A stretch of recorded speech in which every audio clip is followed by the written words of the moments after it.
Let's get back to Australian politics now, though, and catch up with National Senator and former Resources Minister Matt Canavan. Good to talk to you, Matt.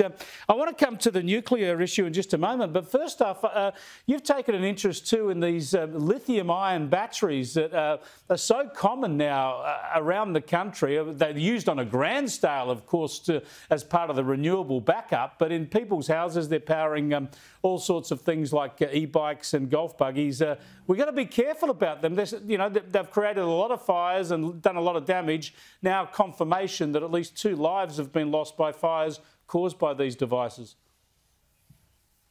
Well, look, it's a tragic circumstance, and yeah, my heart goes out to the family and loved ones that are affected here. Apparently, 2 people did escape these terrible fires, and I'm just concerned we're rushing so headlong in different directions that there's a lot of risks we're not properly factoring in. Had a day-long fire, or a couple of days-long fire near where I'm based in central Queensland recently, spewing toxic fumes all over a local community.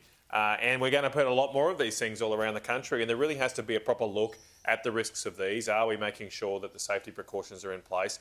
And that's why the Nationals Party and the Liberal Party have tried constantly in the last year to establish a Senate inquiry into the renewable energy, so-called transition into renewable energy. We need to look at these things because there's a whole lot of impacts on our electricity system, on the safety of our grid that should be properly investigated. But no surprise, the Labor Party and the Greens have teamed up together to stop that investigation. They don't want these questions asked. And if we're not going to ask the questions, if we're not going to get to the bottom of these issues, unfortunately, I'm worried that more people will be hurt, and we don't want to see that.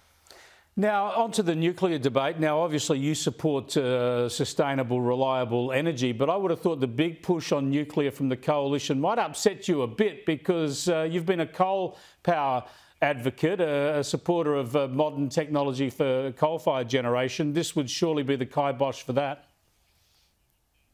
Well, I don't think it should be, for a start, but just to abuse yourself of any preconceptions, I just love all types of power. Yes. I just love electricity. As long as it's there. I think we need more of it. It's a wonderful miracle that Benjamin Franklin discovered centuries ago and has been passed down to us, that we can just flick a switch and things work. And I think that's part of our problem, is that people have become so used to things just working, they don't quite understand the complexities involved of delivering those electrons on a constant basis to your household. So I do think we need all types of power. I think we need to install renewable energy where it's can have it make a difference, and it's got its limited scopes. But we just can't power a whole industrial economy on power sources that rely on the weather.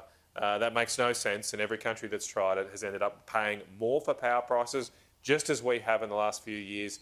You're constantly told and lectured that renewable energy is cheaper. But why is it the more we install of it, the higher people's power bills go? That has been the law of Australian electricity over the past decade. And I do think we should be building coal-fired power stations as well, because nuclear power stations will take time. We can build new coal-fired power stations quicker. And I just don't want to lose the manufacturing industries that have helped build Australia. We are deindustrialising as a nation. It's very sad. Thanks for joining us, Matt. I appreciate it. Matt Canavan there on energy. It amuses me that Labor and other critics of nuclear say it's too expensive and it will take too long. We've spent 25 years and about $100 billion or more so far trying to convert to renewables. How slow and expensive is that?